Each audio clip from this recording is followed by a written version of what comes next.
ಗ್ರೀಷ್ಮಾ, ಮನೋಜ್, ನೀವಿಬ್ಬರು ಆಫೀಸಿಗೆ ಬಂದು ತುಂಬ ಹೊತ್ತಾಯ್ತಾ ಹೇಗೆ? ಹಾಂ ಹೌದು ಅರುಣ್, ನಾವು ಬಂದು ತುಂಬ ಹೊತ್ತಾಯಿತು. ನೀನು ಇವಾಗ ಬರ್ತಿದ್ಯಾ? ಮನೋಜ್, ಒಂದು ಮಾತು, ನಾನು ಈಗ ಹೇಳ್ತೀನಿ ಅಂತ ತಪ್ಪು ತಿಳ್ಕೊಬೇಡಿ. ಆದರೆ ನೀವು ನನ್ನನ್ನು ಈ ರೀತಿ ಆಫೀಸಲ್ಲೆಲ್ಲನೂ ಹೆಸ್ರಿಡ್ದು ಕರೆಯೋದು ಅಷ್ಟು ಚೆನ್ನಾಗಿರಲ್ಲ. ನಮ್ಮ ಸಂಬಂಧ ಎಲ್ಲ ಏನಿದ್ರು ಮನೆಯವ್ರಿಗೂ ಅಷ್ಟೇ. ದಯವಿಟ್ಟು ಇಲ್ಲಿ ನನ್ನ ಸರ್ ಅಂತ ಕರೀರಿ. ಓ ಹೌದಲ್ಲ, ಸಾರಿ ಸರ್. ಹಾಂ, ಇನ್ಮೇಲೆ ಹಾಗೆ ಕರಿತೀನಿ ಸರ್, ಕ್ಷಮಿಸ್ಬಿಡಿ. ಸರ್, ಅದು ಈ ಫೈಲ್ ನಾನು ಚೆಕ್ ಮಾಡಿದ್ದೀನಿ. ಒಂದ್ಸರಿ ನೀವು ಚೆಕ್ ಮಾಡಿದ್ರೆ ಸೈನ್ ಮಾಡಿ ಕೊಟ್ಟರೆ ನಾನು ಮುಂದೆ ಕೆಲಸ ಮಾಡ್ಕೋತೀನಿ sir. Good, thank you. Okay, ಒಂದು ಕೆಲಸ ಮಾಡಿ, ಇದನ್ನು ತಗೊಂಡು ನನ್ನ ಕ್ಯಾಬಿನ್ಗೆ ಬನ್ನಿ. Okay sir. ಗ್ರೀಷ್ಮಾ, ನೋಡ್ದ ನಿಮ್ಮ ಮಾವಣ್ಣ? ಅಲ್ಲ, ಕೆಲ್ಸಕ್ಕೆ ಕರಿಬೇಕಾದ್ರೆ ನಮ್ಮಿಬ್ಬರನ್ನೂ ಎಷ್ಟು ಚೆನ್ನಾಗಿ ಕರೆದ. ಆದರೆ ಇವಾಗ ಬಂದು ಒಂದೇ ಒಂದು ದಿನದಲ್ಲಿ ಸರ್ ಅಂತ ಕರಿಬೇಕಂತಾನಲ್ಲ. ಎಷ್ಟೇ ಆಗಲಿ ಶ್ರೀಮಂತರಲ್ವಮ್ಮ, ಅದಕ್ಕೆ ಇಷ್ಟೊಂದು ಜಂಬ. ನಾನು ಏನೋ ಅಂದ್ಕೊಂಡಿದ್ದೆ, ಆದರೆ ನಿಮ್ಮ ಮಾವ ಹಂಗಲ್ಲ ಇಲ್ಲ ಬಿಡು. ಮನೋಜ್, ಮಾವ ಹೇಳಿದ್ರಲ್ಲಿ ತಪ್ಪೇನಿದೆ ಹೇಳು? ಅವರು ನಮಗೆ ಮಾವ ಆಗಿರ್ಬೋದು, ಆದರೆ ಅದು ಮೈನಲ್ಲಿ. ಇವಾಗ ಅವರು ನಮಗೆ ಬಾಸು, ಹಾಗಾಗಿ ನಾವು ಸರ್ ಅಂತ ಕರೆದ್ರಲ್ಲಿ ಏನೂ ತಪ್ಪಿಲ್ಲ ಬಿಡು. ನಾನು ನಿಂಗೆ ಮೊದಲೇ ಹೇಳಬೇಕು ಅಂತ ಅಂದ್ಕೊಂಡೆ, ಆದರೆ ಅದನ್ನು ಮಾವನೇ ಹೇಳಿಬಿಟ್ರು. ಇವಾಗ ನಾನು ನೋಡು, ನನಗೆ ಮಾವ ಅಲ್ವಾ, ನಾನು ಸರ್ ಅಂತ ಕರಿತೀನಲ್ಲ, ನೀನು ಹಾಗೆ ಕರಿ, ಅದರಲ್ಲಿ ತಪ್ಪೆಲ್ಲ ಏನೂ ಇಲ್ಲ. ಸರಿ ಬಿಡು. ಸರಿ, ಅದೇನೋ ಕ್ಯಾಬಿನ್ಗೆ ಹೋಗ್ಬೇಕಂತಲ್ಲ, ಹೋಗು, ನಾನು ಕೆಲಸ ಮಾಡ್ತೀನಿ. ಹಾಂ ಸರಿ. ಮನೋಜ್, ಇವತ್ತು ಯಾರೋ ಇಬ್ಬರು ಕ್ಲೈಂಟ್ ಬರ್ತಾ ಇದ್ದಾರೆ, ಅವ್ರನ್ನ ಕರೆದು ಇಲ್ಲೇ ಮತ್ಸ್ಕೊಂಡು ಕೂರಿಸ್ಕೊಂಡಿರು. ನಾನು ಸರ್ ಹತ್ರ ಹೋಗ್ಬಿಟ್ಟು ಅವ್ರ ಟೈಮಿಂಗ್ಸ್ ಅಂತ ಕೇಳಿಕೊಂಡು ಆಮೇಲೆ ಇವ್ರನ್ನ ಕಳ್ಸೋಣ, ಸರಿನಾ? ಹಾಂ ಸರಿ. ಕ್ಲೈಂಟ್ ಬೇರೆ ಬರ್ತಾರಾ? ಅಯ್ಯೋ, ಅವ್ರು ಇನ್ಯಾವ ಥರ ಕ್ಲೈಂಟ್ ಆಗಿರ್ತಾರೋ ಏನೋ, ಏನು ಮಾಡಲಿ? ಸರಿ ಬಿಡು, ನೋಡೋಣ. ಯಾಕೆ ತಲೆ ಕೆಡಿಸ್ಕೋಬೇಕು? Excuse me. ಹಾಂ, ಯಾರು ಬೇಕಿದ್ದು ಸರ್? ನಾನು ಸ್ವಲ್ಪ ಅರುಣ್ ಸರ್ ನೋಡಬೇಕಾಗಿತ್ತು. ಅವ್ರು ಇದ್ದಾರಾ? ಓಹ್, ಹಾಗಾದರೆ ಟೆಂಟ್ ಇವರೇ ಇರ್ಬೋದು. ಸರ್ ಬನ್ನಿ ಬನ್ನಿ, ಒಳಗೆ ಕೂತ್ಕೊ ಬನ್ನಿ ಇಲ್ಲಿ. ಸರ್ ಒಂದು ಮೀಟಿಂಗಲ್ಲಿದ್ದಾರೆ, ಒಂದು 10 ನಿಮಿಷ ಕಳಿಸ್ತೀನಿ, ಬನ್ನಿ. ಅಂದಂಗೆ ನೀವು ಹೊಸಬ್ರಾ? ಇದಕ್ಕೆ ಮೊದಲು ಯಾವತ್ತೂ ನಾನು ನಿಮ್ಮನ್ನು ಇಲ್ಲಿ ನೋಡಿಲ್ವಲ್ಲ, ಅದಕ್ಕೆ ಕೇಳ್ತಾ ಇದ್ದೀನಿ. ಹಾಂ ಸರ್, ನಾವು ಇವತ್ತು ಜಾಯ್ನ್ ಆಗಿದ್ದೀವಿ. ನಾನು ಒಬ್ಬನೇ ಅಲ್ಲ, ನಾನು ಮತ್ತು ನನ್ನ ವೈಫು ಇಬ್ಬರು ಜಾಯ್ನ್ ಆಗಿದ್ದೀವಿ. ಅಂದಾಗೆ ನಾವು ಬಾಸ್ಗೆ ರಿಲೇಟಿವ್ಸ್ ಆಗಬೇಕು, ಹಾಗಾಗಿ ಸೇರ್ಕೊಂಡಿದ್ದೀವಿ ಅಷ್ಟೇ ಸರ್. ಸಂಬಂಧಿಕರಾ? ಅಲ್ಲ, ನೀವು ಬಾಸ್ ಸಂಬಂಧಿಕರು ಅಂತೀರಾ, ಇಷ್ಟೊಂದು ಸಿಂಪಲ್ ಆಗಿದ್ದೀರಲ್ರಿ. ಹಾಂ, ನಾಳೆಗೆ ನಂಬೋದು? ಅಯ್ಯೋ, ನಂಬಲೇಬೇಕು ಸರ್ ನೀವು. ಅದು ಯಾಕೆ ಸುಮ್ಮನೆ ಆಡಂಬರ ಬೇಕು, ಅದಕ್ಕೆ ನಾನು ಈ ರೀತಿಯಾಗಿ ಸಿಂಪಲ್ ಆಗಿದ್ದೀನಿ. ನನಗೂ ಏನು ಕಮ್ಮಿ ಇಲ್ಲ ಸರ್, ನನಗೂ 1-2 ಕಂಪ್ನಿ ಇದೆ. ಆದರೆ ನಮ್ಮ ಕಂಪ್ನಿಲಿ ಕೆಲಸ ಮಾಡೋಕ್ಕೆ ನನಗಿಷ್ಟ ಇಲ್ಲ. ಅದು ಅಲ್ಲಿ ಸ್ವಲ್ಪ ಪ್ರಾಬ್ಲಮ್ ಆಗಿ ಅದೆರಡು ಕ್ಲೋಸ್ ಆಗಿಬಿಡ್ತು. ಹಾಗಾಗಿ ನಾವಿಲ್ಲಿ ಕೆಲಸಕ್ಕೆ ಬರಬೇಕಾಯ್ತು. ಇಲ್ಲ ಅಂದಿದ್ರೆ ನಾನು ಬರ್ತಿದ್ದಿಲ್ಲ. ಆದರೆ ಪಾಪ ತುಂಬ ರಿಕ್ವೆಸ್ಟ್ ಮಾಡಿಕೊಂಡ್ರು ಅರುಣು, ಅದಕ್ಕೆ ನಮ್ಮ ಕೈಲಾಗಿ ಸಹಾಯ ಮಾಡೋಣ ಅಂತ ನಾನು ನನ್ನ ಹೆಂಡತಿ ಇಬ್ಬರು ಬಂದಿದ್ದೀವಿ. ಓ ಹೌದಾ, ಹೋಗಲಿ ಬಿಡಿ. ಅಂದಂಗೆ ಸರ್, ನಿಮ್ಗೇನು ಕೆಲಸ ಆಗಬೇಕಾಗಿತ್ತು? ಅಂದರೆ ಯಾಕೆ ಹೇಳ್ತೀನಿ ಅಂದರೆ ಸ್ವಲ್ಪ ತಿಳ್ಕೊಳ್ಳೋಣ ಅಂತ ಅಷ್ಟೇ. ಅದೇನೂ ಇಲ್ಲ, ಒಂದು ಪ್ರಾಜೆಕ್ಟ್ ಇದೆ. ಆ ಪ್ರಾಜೆಕ್ಟ್ನ ನಾನು ಮತ್ತು ಅರುಣ್ ಇಬ್ಬರು ಸೇರಿ ಮಾಡ್ತಾಯಿದ್ದೀವಿ. ಇದಕ್ಕೆ ಅವ್ರು ಸೈನ್ ಆಗಬೇಕಾಗಿತ್ತು. ಒಂದು ವೇಳೆ ನಿಮ್ಮ ಸರ್ ಒಪ್ಕೊಂಬಿಟ್ರೆ ಒಳ್ಳೆ ವ್ಯಾಪಾರ ಆಗುತ್ತೆ. ಅದಕ್ಕೇ ಅವ್ರಿಗೆ ಇದರಲ್ಲಿ ಇಂಟ್ರೆಸ್ಟ್ ಇಲ್ಲ, ಹೇಗಾದರೂ ಮಾಡಿ ಒಪ್ಪಿಸ್ಬೇಕು. ಒಂದು ಸೈನ್ ಅಷ್ಟೇ, ಆ ಸೈನ್ ಆಗಿಬಿಟ್ರೆ ಅವ್ರು ಬರೋದೇ ಬೇಡ. ಮಿಕ್ಕಿದೆಲ್ಲ ಕೆಲಸ ನಾನೇ ಮಾಡ್ಕೋತೀನಿ. ಅದರಲ್ಲಿ ಇಬ್ರಿಗೂ ಶೇರು ಅಷ್ಟೇ. ಅರೆ ಇಷ್ಟೇನಾ ಸರ್? ಇಷ್ಟಕ್ಕೆ ನೀವು ಯಾಕೆ ಇಲ್ಲಿಗೆ ಬರೋಕ್ಕೆ ಹೋದ್ರಿ? ಫೈಲ್ ಅಂತ ಅಂದ್ರಲ್ಲ, ಅದನ್ನು ನನಗೆ ಕೊಡಿ, ನಾನು ಸೈನ್ ಮಾಡಿಸಿ ನಿಮ್ಗೆ ಕೊಡ್ತೀನಿ. ನೋ, ಅದೆಲ್ಲ ಹೇಗಾಗುತ್ತೆ?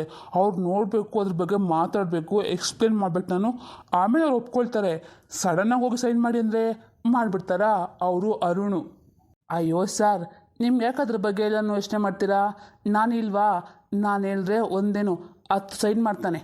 ಹಾಗಾಗಿ ನನ್ನ ಕೈಲಿ ಕೊಡಿ, ನಾನು ಮಾಡಿಸ್ಕೊಡ್ತೀನಿ. ಓ ಹೌದಾ, ನಿಮ್ಮಿಂದ ತುಂಬ ಹೆಲ್ಪ್ ಆಯಿತು. ಫೈಲ್ ಅಲ್ವಾ? ನನ್ನ ಕೆಳಗೆ ಡ್ರೈವರ್ ಇದ್ದಾನೆ, ಅವನ ಕೈಲಿ ಕಳಿಸ್ತೀನಿ. ಈ ಕೆಲಸ ಆದಷ್ಟು ಬೇಗ ಆಗಬೇಕು, ಆಯಿತಾ? ಓಕೆ ಸರ್, ನೀವು ಅದ್ರ ಬಗ್ಗೆ ಎಲ್ಲ ಏನೂ ಯೋಚನೆ ಮಾಡೋಕ್ಕೆ ಹೋಗ್ಬೇಡಿ. ಅಂದಂಗೆ ನಾನು ನಿಮ್ಗೆ ಇಷ್ಟೊಂದು ಹೆಲ್ಪ್ ಮಾಡ್ತೀನಿ, ನಿಮ್ಮ ಕಡೆಯಿಂದ ನನಗೆ ಏನಾದರೂ ಹೆಲ್ಪು ಆಗುತ್ತಾ? ಹಾಂ ಶೋರು, ಅದ್ರ ಬಗ್ಗೆ ನೀವೇನು ಯೋಚನೆ ಮಾಡೋಕ್ಕೋಗ್ಬೇಡ್ರಿ. ನಮಗೆ ಇಷ್ಟ ಸಹಾಯ ಮಾಡ್ತಾರೆ, ನಿಮಗೆ ಏನು ಸಹಾಯ ಮಾಡದೆ ಇರ್ತೀನ? ಖಂಡಿತ ಮಾಡ್ತೀನಿ. ನಾನು ಬರ್ತೀನಿ, ಫೈಲ್ ಕಳಿಸ್ತೀನಿ. ಹಾಂ ಮನೋಜ್, ಇವಾಗ ಇಲ್ಲಿ ಯಾರೋ ಒಬ್ರು ಬಂದು ನಿನ್ನ ಹತ್ರ ಮಾತಾಡ್ತಾ ಇದ್ರಲ್ಲ, ಅವ್ರೇನಾ ಕ್ಲೈಂಟ್ಸು? ಹಾಂ ಅಲ್ಲ ಗ್ರೀಷ್ಮಾ, ಅವ್ರು ಯಾರೋಗಿ ಕೇಳ್ಕೊ ಬಂದಿದ್ರು ಅಡ್ರೆಸ್ಸು, ನಾನು ಇಲ್ಲ ಅಂತ ಹೇಳಿ ಕಳಿಸ್ದೆ. ಏನು, ಅಡ್ರೆಸ್ ಕೇಳಕ್ಕೆ ಒಳಗಡೆ ಬಂದಿದ್ರಾ? ಅವರೆಂಥ ಮನುಷ್ಯರು? ಸರಿ, ಕ್ಲೈಂಟ್ ಬಂದರೆ ಸರ್ ಹೇಳಿದ್ರು ಒಳಗೆ ಕಳಿಸ್ಬೇಕಂತೆ. ನಂಗೆ ಸ್ವಲ್ಪ ಕೆಲಸ ಇದೆ, ನಾನು ಬರ್ತೀನಿ. ಹಾಂ ಆಯಿತು. ಅಪ್ಪ, ಇದೇ ಥರ ಒಂದೆರಡು ಫೈಲ್ ಸಿಕ್ಬಿಟ್ರೆ ನನಗೆ ಆದಷ್ಟು ಬೇಗ ನಾನು ಸೆಟಲ್ ಆಗಿಬಿಡ್ಬೋದು. ಅಂದಂಗೆ ಏನ್ರಮ್ಮ, ಲೆವೆಟ್ ಲೇಡೀಸ್ ಪೂರ್ತಿ ನಮ್ಮನೆಗೆ ಬಂದ್ಬಿಟ್ಟಿದ್ದಾರಲ್ಲ, ಏನು ಸಮಾಚಾರ ಅಂತ? ಸಮಾಚಾರ ತಾನೇ, ಇನ್ನೇನು ಹೇಳ್ತೆ ಹೇಳಿ ಮಂಜಕ್ಕ. ನಮ್ಮ ಕಷ್ಟ ಅಂದರೆ ಸುಖ ಆಗಲಿ ಹಂಚ್ಕೊಳ್ಳೋಕ್ಕೆ ನಿಮ್ಮನ್ನು ಬಿಟ್ಟರೆ ನನಗೆ ಯಾರಿದ್ದಾರೆ ಹೇಳಿ, ಹಾಗಾಗಿ ಬಂದ್ವಿ. ಹೌದು ಮಂಜಕ್ಕ, ನನಗೂ ಅಷ್ಟೇ. ನಿಮ್ಮನ್ನೆಲ್ಲ ಬಿಟ್ಟರೆ ಮತ್ತೆ ಯಾರಿದ್ದಾರೆ ಹೇಳಿ? ಹ್ಞೂ ಮಂಜಕ್ಕ, ನನಗೂ ಅಷ್ಟೇ. ನಿಮ್ಮನ್ನು ಬಿಟ್ಟರೆ ತಾನೇ ಬೇರೆ ಯಾರಿದ್ದಾರೆ? ಓ, ಆವತ್ತು ಮಾರ್ಕೆಟಲ್ಲಿ ಬಾಯಿಗೆ ಬಂದಂಗೆ ಬೈದೆ ಪರಿಮಳನ ಕೈಯೂ ಮಾಡ್ಕೊಂಡಿಯಲ್ಲೇ, ಇವಾಗ ಬಂದ್ಬಿಟ್ಟು ನಿಮ್ಮನ್ನ ಬಿಟ್ಟರೆ ನನಗೆ ಯಾರಿದೆ ಅಂತ ಹೇಳ್ತಾ ಇದೆಯಲ್ಲ? ಹಾಂ, ನಿನ್ನ ಮಾತು ನಾವೆಲ್ಲ ಹೇಗಮ್ಮ ನಂಬೋದು? ನಿಂಗೆ ಇಷ್ಟ ಆದಾಗ ಇಷ್ಟ ಆಗ್ತಾಳೆ, ಇಲ್ಲ ಅಂದರೆ ಬೈಕೋತೀಯ. ನಾಳೆ ನಮ್ಮನ್ನು ಹಾಗೆ ಮಾಡ್ತೀವಿ ಏನಪ್ಪ, ಯಾರಿಗೆ ಗೊತ್ತು? ಅಯ್ಯೋ ಮಂಜಕ್ಕ, ನೀನು ಸುಮ್ಮನಿರು. ಆವತ್ತೇನೋ ಕೋಪದಲ್ಲಿದ್ದೆ, ಅದಕ್ಕೆ ಹಂಗೆ ಅಂದ್ಬಿಟ್ಟೆ. ಆಮೇಲೆ ನನಗೂ ಅರ್ಥ ಆಯಿತು, ನಾನು ಹಂಗೆ ಮಾತಾಡಬಾರ್ದಾಗಿತ್ತು, ಹಂಗೆ ಮಾಡಿದ ತಪ್ಪು ಅಂತ. ಆಮೇಲೆ ಹೋಗಿ ಸಾರಿ ಕೇಳಿದೆ. ಪರಿಮಳನ ಕೇಳಿರ್ಬೇಕಾದ್ರೆ ಹೇಳೆ. ಪರಿಮಳ, ಯಾಕೆ ಸಪ್ಕಿದ್ಯಾ? ಏನಾಯಿತು ಇವತ್ತು? ಯಾಕೋ ನಿನ್ನ ಮುಖ ತುಂಬ ಬಾಡಾಗೋ ಥರ ಹಾಕಿದ್ದೀರಾ? ಏನಾಯ್ತು ಹೇಳು. ಅಯ್ಯೋ ಮಂಜಕ್ಕ, ಅವ್ರದ್ದು ಬಿಡು, ಮೊದಲು ನನ್ನ ಕೇಳು. ಅವತ್ತು ಪೂಜಕ್ಕ ಬಂದಿದ್ಲಲ್ಲ, ಸುಮ್ಮನೆ ಹೋಗ್ಬಿಟ್ಲು. ನಿನ್ನೆ ಮೊನ್ನೆ ಬಂದೋಳು ಏನು ಮಾಡಿದ್ಲು ಗೊತ್ತಾ? ನನ್ನ ಮನೆಗೆ AC ಫ್ರಿಡ್ಜ್ ಎಲ್ಲ ತಗೊಂಡಿದ್ನಲ್ಲ, ಅದನ್ನು ನೋಡಿ ಅವ್ಳು ಸಹಿಸ್ಕೊಳಕ್ಕಾಗಿಲ್ಲ. ಸಾಲ ಕೊಡದೆ ಹೋದ್ರೆ ಅದೇನೋ ತಗೊಂಡೋಗ್ತೀನಿ ಅಂತ ನನಗೆ ಧಮಕಿ ಹಾಕ್ತಾಳೆ. ಅದು ಸಾಲದು ಅಂತ ಅವನು ಯಾವನೋ ಒಬ್ಬ ಇದ್ದಾನೆ ಕುಳ್ಳ, ಒಂದು ರಡಿ ಇಲ್ಲ. ಅವ್ರನ್ನ ಬಂದ್ಬಿಟ್ಟು ಮನೆ ಸಾಮಾನು ತೊಗೊಂಡೋಗ್ತೀನಿ ಅಂತ ನನಗೆ ಹಾಕ್ತಾಳಲ್ಲ ಆವಾಜು. ನಾನು ಬಿಟ್ಟ, ನಾನೇನು ಮಾಡ್ದೆ ಗೊತ್ತಾ? ನೀನು ಇನ್ನೂ ಸ್ವಲ್ಪ ಇಲ್ಲೇ ಇದ್ದರೆ ಎಲ್ಲ ಜನಗಳನ್ನ ಸೇರಿಸ್ಬಿಟ್ಟು ನಿಂಗೆ ಓಡಿಸ್ತೀನಿ ಅಂತ ಹೇಳ್ಬಿಟ್ಟು ಲಬ ಅಂತ ಬಾಯಿ ಬಡ್ಕೊಂಡೆ ನೋಡು. ದಟ್ಟ ಅಂತ ಇಬ್ಬರು ಎಸ್ಕೇಪ್ ಆಗಿಬಿಟ್ರು, ಎದ್ನೋ ಬಿದ್ನೋ ಅಂತ. ನೀನು ಹಂಗೆ ಬಿಡು, ಅಂಥವಳೆ ಮಾಡಿರ್ತೀಯಾ? ನೀವಿಬ್ರು ಯಾಕೆ ಹಿಂಗಿದ್ದೀರಾ? ಲಾವಣ್ಯ, ನಿನ್ನ ಮುಖದಲ್ಲಿ ಏನು ಸಪ್ಕಿದೆಯಲ್ಲಮ್ಮ. ಅಲ್ರೆ, ನೀವಿಬ್ಬರಿಗೂ ಫಸ್ಟ್ ಏನಂತ ಹೇಳ್ರಿ. ಅಯ್ಯ, ಹೌದಲ್ಲ ಮಂಜಕ್ಕ, ಅದೇನಾಯ್ತು ಗೊತ್ತಾ? ನಾನು ನನ್ನ ಗಂಡನ ಮೇಲೆ ಎಷ್ಟು ನಂಬಿಕೆ ಇಟ್ಟಿದ್ದೆ, ಆ ನಂಬಿಕೆ ಎಲ್ಲ ಒಂದೇ ಒಂದು ದಿನದಲ್ಲಿ ನುಚ್ಚು ನೂರಾಗೋಯ್ತು ಮಂಜಕ್ಕ. ಅದನ್ನು ನಾನು ನಿಮ್ಗೆ ಹೇಗೆ ಹೇಳಿ? ಕಟ್ಕೊಂಡಿರೋ ಗಂಡ ಒಂದು ಹುಡುಗಿನ ಕಣ್ಣೆತ್ತು ನೋಡಿದ್ರೇ ಎಷ್ಟು ಸಂಕಟ ಆಗುತ್ತೆ. ಅಂಥದ್ರಲ್ಲಿ ನನ್ನ ಗಂಡ ಇನ್ನೊಂದು ಹುಡುಗಿನ ಮದುವೆನೇ ಆಗಿದ್ದಾರೆ ಗೊತ್ತಾ ನಿಮಗೆ? ಏನು, ರಘುವಣ್ಣ ಇನ್ನೊಂದು ಮದುವೆ ಆಗಿದ್ದಾರಾ? ಅದು ಯಾವಾಗಂತೆ? ಅಲ್ಲ, ಅಣ್ಣ ಹಂಗೆ ಮಾಡ್ತಾರಾ? ನೋಡೋಕೆ ಹಂಗೆ ಕಾಣಿಸೋದೇ ಇಲ್ಲ ಬಿಡು. ಹಂಗಂದ್ರೆ ಅವ್ರನ್ನ ಬಿಟ್ಬಿಡ್ತಾರಂತ, ಡೈಸ್ ಕೊಟ್ಬಿಡ್ತಾರಂತ. ಅಯ್ಯಯ್ಯೋ, ಏನಿಲ್ಲ, ಸ್ವಲ್ಪ ಸುಮ್ಮಿರು. ಅವ್ರೇನೋ ಹೇಳ್ಕೊತಾವ್ರೆ, ಇವಳು ಆಡ್ಕೊತಾವಳೆ. ಬರೀ ಅದೇನಂತ ನೀಟಾಗಿ ಬಿಡಿಸಿ ಹೇಳು, ಅರ್ಥ ಆಗೋ ಥರ. ಇನ್ನೇನು ಅರ್ಥ ಆಗಬೇಕು ಮಂಜಕ್ಕ, ನನಗೆಲ್ಲ ಅರ್ಥ ಆಯಿತು. ಅದರಲ್ಲಿ ಒಂದು ವಿಷಯ ಏನಂದರೆ, ಇವಾಗ ನನ್ನ ಮನೆ ಇದ್ದಾಳಲ್ಲ, ನನ್ನ ಮಗಳು ಶಿವಾನಿ, ಅವಳೇ ಅವಳ ಸ್ವಂತ ಮಗಳು. ಅಂದರೆ ಅವಳಿಗೂ ಮತ್ತು ಮಗಳಂಗಾಗಿದ್ದ ಮಗು. ಅದೇನಾಯಿತು ಅಂದರೆ, ಇಷ್ಟೆಲ್ಲ ಆಯಿತು. ಇವಾಗ ಹೇಳು, ಇಷ್ಟೆಲ್ಲ ತಿಳ್ಕೊಂಡಾದ್ಮೇಲೂ ನಾನು ಹೇಗೆ ಖುಷಿಯಾಗಿ ನಿಮ್ಮದೇಗಿರೋಕ್ಕಾಗುತ್ತೆ? ಅಯ್ಯೋ, ಇಷ್ಟೆಲ್ಲ ಆಗೋಯ್ತಾ ಪರಿಮಳ? ಹೋಗಲಿ ಬಿಡು, ಏನೋ ಸಮಯ ಸಂದರ್ಭ ಹಂಗಾಗಿರುತ್ತೆ. ಆದರೆ ನಮ್ಗೆ ಯಾವತ್ತೂ ನಿನ್ನ ಗಂಡ ಕೆಟ್ಟ ರೀತಿಯಲ್ಲಿ ಯಾವತ್ತೂ ಕಾಣಿಸಿಲ್ಲ ಕಣೆ. ಅವ್ನ ಹಣೆ ಬರಹನೋ ಅಥವಾ ನಿನ್ನ ಹಣೆ ಬರಹನೋ ಗೊತ್ತಿಲ್ಲ, ಆಗಿದ್ದೆಲ್ಲ ಆಗೋಗಿದೆ. ಇವಾಗ ಹೇಗಿದ್ರು ಅವಳಿಗೂ ಮದುವೆ ಆಗಿದೆಯಲ್ಲ, ಹೇಗೂ ನಿಮಗೂ ಒಂದು ಮಗು ಅಂತ ಆಯಿತು. ಇವಾಗ ನೀವು 3 ಜನ ಖುಷಿಯಾಗಿರಿ. ಆಗಿದ್ದೆಲ್ಲ ಮರ್ತ್ಬಿಡು. ಹೇಳೋಕ್ಕೆ ತುಂಬ ಸುಲಭ ಮಂಜಕ್ಕ, ಮರ್ತ್ಬಿಡು ಅಂತ. ಆದರೆ ನನ್ನ ಮನಸ್ಸಿಗೆ ಎಷ್ಟು ನೋವಾಗ್ತಿದೆ ಅಂತ ನನಗೆ ಮತ್ತೆ ಅರ್ಥ ಆಗುತ್ತೆ. ಅದೆಲ್ಲ ಆದಷ್ಟು ಬೇಗ ಮರೆಯೋಕ್ಕಾಗಲ್ಲ ನನ್ನ ಕೈನಲ್ಲಿ. ಮರೀಲೇಬೇಕಮ್ಮ, ನಿನಗೊಬ್ಬ ಮಗಳಿದ್ದಾಳಲ್ವ, ಅವಳ ಮುಖ ನೋಡಿಕೊಂಡು ನೀನು ಮರೀಲೇಬೇಕು. ನೋಡು, ಆ ದೇವ್ರು ನಿನಗೆ ಅನ್ಯಾಯ ಅಂತ ಖಂಡಿತ ಮಾಡಿಲ್ಲ, ಯಾವುದೋ ಒಂದು ರೀತಿಯಲ್ಲಿ ಒಳ್ಳೇದೇ ಮಾಡಿದ್ದಾನೆ. ನಿನ್ನ ಮಕ್ಕಳಿಗಂತ ಕೊಡ್ತಿದ್ಯಲ್ಲ, ಇವಾಗ ನೋಡು, ನಿಂದೇ ರಕ್ತ ನಿನ್ನ ಮನೆಗೆ ಬಂದಿದೆ, ನಿನ್ನನ್ನೇ ಅಮ್ಮ ಅಂತ ಕರ್ತಿದ್ಯಲ್ಲ, ಅದೇ ದೇವ್ರ ನಿಯಮ ಅಂತ ಹೇಳೋದು. ಕೊಲ್ಲೋಕ್ಕೊಬ್ಬ ಇದ್ದರೆ ಕಾಯಕ್ಕೊಬ್ಬ ಇದ್ದೇ ಇರ್ತಾನೆ ಅಂತ ಇದೇ ಉದಾಹರಣೆನೇ. ನೀನೇನು ಹೇಳ್ಬೋದು ಮಂಜಕ್ಕ, ಆದರೆ ನನ್ನ ಮನಸ್ಸಿಗೆ ಆದಷ್ಟು ಸಮಾಧಾನ ಆಗ್ತಾ ಇಲ್ಲ. ಸರಿ, ಹೋಗ್ಲಿ ಬಿಡು, ನೀನು ಸ್ವಲ್ಪ ಟೈಮ್ ತಗೋ. ಲಾವಣ್ಯ, ನೀನು ಮಂಜಕ್ಕ, ನಂದು ಒಂದು ರೀತಿ ಹೀಗೇನೆ. ಅದೇನೆಂದರೆ, ಮದನು 2ನೇ ಮದುವೆ ಮಾಡ್ಕೋತಾರಂತೆ. ಇನ್ನೂ ಮಾಡ್ಕೊಂಡಿಲ್ಲ, ಆದರೆ ಅವಳನ್ನ ಮಾಡ್ಕೊಳ್ಳೋ ಹುಡುಗಿಗೆ 2 ಮಕ್ಕಳಿದ್ದಾರೆ. ಆ ಮಕ್ಕಳಿಗೆ ತಂದೆ ಆಗ್ತಾರಂತೆ. ಹಾಗಾಗಿ ನಾನು ಡೈವರ್ಸ್ ಕೊಡಬೇಕಂತೆ. ಅವರವಳನ್ನ ಮದುವೆ ಮಾಡ್ಕೊತಾರಂತೆ. ಹೀಗಂತ ಅವಳು ಮುಂದೆ ನನಗೆ ಹೇಳ್ತಾರೆ. ನನಗೆ ಎಷ್ಟು ಬೇಜಾರಾಯ್ತು ಗೊತ್ತಾ ಮಂಜಕ್ಕ. ಏ ಲಾವಣ್ಯ, ನಿನ್ನ ಗಂಡನಿಗೆ ಕೊಬ್ಬು ಜಾಸ್ತಿ ಕಣೆ. ರಘುವಣ್ಣನ ಬಿಡು, ಹಾಗೆಲ್ಲ ಮಾಡಲ್ಲ. ಆದರೆ ನಿನ್ನ ಗಂಡ ನಮ್ಮ ಕಣ್ಮುಂದೆ ನಾವೇ ಎಷ್ಟು ಸಾರಿ ನೋಡಿದ್ದೀವಿ ಇನ್ನೊಂದು ಹೆಣ್ಮಕ್ಳ ಜೊತೆಗೆ ಅಲ್ಲಿ ಬಿಟ್ಕೊಂಡು ಹೋಗ್ತಿರೋದು. ನಿನ್ನ ಗಂಡನ ತುಂಬ ಅತಿ ಆಯ್ತು ಕಣೆ. ನೀನು ಸುಮ್ಮನೆ ಬಿಡಲೇಬೇಡ, ಅವನನ್ನು ಜೈಲಿಗೆ ಹಾಕ್ಸಿ ಹೇಳ್ತೀನಿ. ಮಾಲಾ, ಅವನ ಜೈಲಿಗೆ ಹೋಗೋಕ್ಕೆ ತುಂಬ ಸಮಯ ಬೇಕಾಗಲ್ಲ ಕಣೆ. ಆದರೆ ನಂಗೆ ಇಷ್ಟ ಇಲ್ಲ ಕೆಲಸ. ಯಾಕೆಂದರೆ ಅವರು ಒಳ್ಳೆಯವರಾಗಬೇಕು, ಅವ್ರು ತಿದ್ಕೋಬೇಕು. ಅವ್ರಿಗೆ ಹೇಗಾದರೂ ಮಾಡಿ ನನ್ನ ಬುದ್ಧಿ ಕಲಿಸ್ಲೇಬೇಕು. ಹೇಗೆ ಅಂತ ನಂಗೆ ಅರ್ಥ ಆಗ್ತಾ ಇಲ್ಲ. ನಿಮ್ಗೆ ಏನೋ ಸ್ವಲ್ಪ ಗೊತ್ತಿದೆ, ಸ್ವಲ್ಪ ಹೇಳ್ತೀರಾ? ಅಲ್ಲ ಅಂದರೆ ನಿನ್ನ ಬಿಟ್ಟೋದಾಗಿಂದಲೂ ಅವನು ಅಲ್ಲೇ ಇದ್ದಾನೆ ಅಂತ ಆಯಿತು. ಅಲ್ಲ, ಅದು ಹೆಂಗೆ ಸಿಗಾಕೊಂಡು ಅಲ್ಲಿಗೆ ಹೋಗ್ಬಿಟ್ಟು ಆ ಹೆಂಗ್ಸಿಗೆ ನೋಡೋಕೆ ಹೆಂಗಿದ್ಲು? ನೋಡೋಕೆ ಚೆನ್ನಾಗಿದ್ಲು. ಆದರೆ ನನಗನ್ಸುತ್ತೆ ಅವಳು ನಮ್ಮ ಇಂಡಿಯಾದವಳಲ್ಲ. ಅಂದರೆ ಇಂಡಿಯಾನಲ್ಲೇ ಹುಟ್ಟಿದ್ರು ಅವಳು ಫಾರಿನ್ ಸೆಟ್ಲ್ ಆಗಿರ್ತಾಳೆ. ಅಂದರೆ ಅಮೇರಿಕಾ, ಲಂಡನ್ ಹೀಗೆ. ಲಾವಣ್ಯ, ನನ್ನ ಮಗ ಹೇಳ್ತಾ ಇದ್ದ, ಹೀಗೆ ಅವ್ರು ಗೊತ್ತಿರೋ ಪರಿಚಯದರು ಒಬ್ರು ಇದ್ರಂತೆ ಅಮೇರಿಕಾದಲ್ಲಿ. ಅವ್ರಿಗೆ ನಮ್ಮ ಇಂಡಿಯಾದಲ್ಲಿ ಒಬ್ಬರು ಜನ ಬೇಕಾಗಿತ್ತು. ಏನಕ್ಕೆ ಅಂದರೆ ಅವರು ಅಮೇರಿಕ ಕರ್ಕೊಂಡೋಗಿ ಇವ್ರನ್ನ ಅವ್ರ ಮನೆ ಕೆಲಸಕ್ಕೆ ಇಟ್ಕೋತಾರೆ.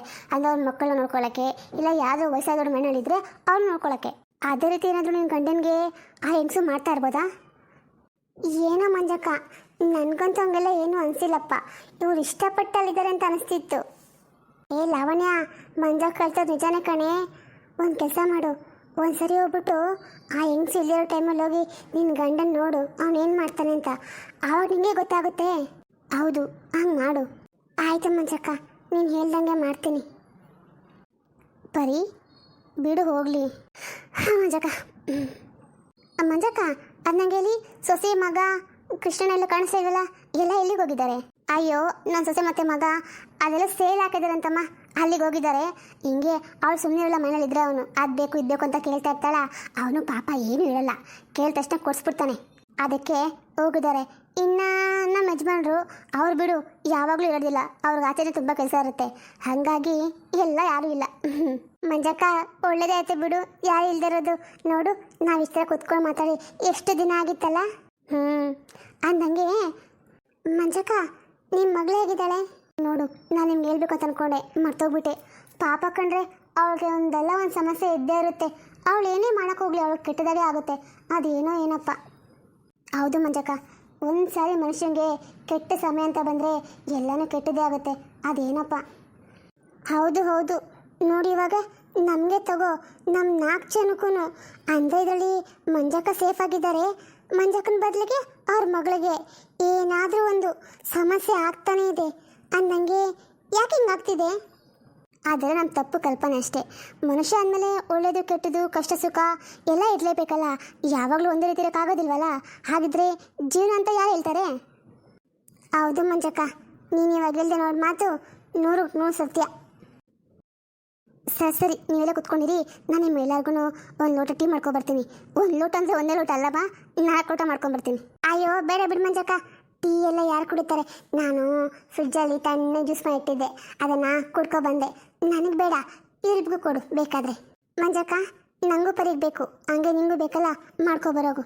ಅಯ್ಯೋ ಬೇಡ ಅಂತೀರ ಅಂದ್ಕೊಂಡ್ರೆ ಬೇಕು ಅಂತೀರಲ್ರೇ. ಸರಿ ಮಂಜಕ್ಕ, ನನಗೂ ಒಂದು ಲೋಟ. ಸರಿ ಕುತ್ಕೊಂಡಿರಿ, ನಾನು ಮಾಡ್ಕೊಂಬರ್ತೀನಿ.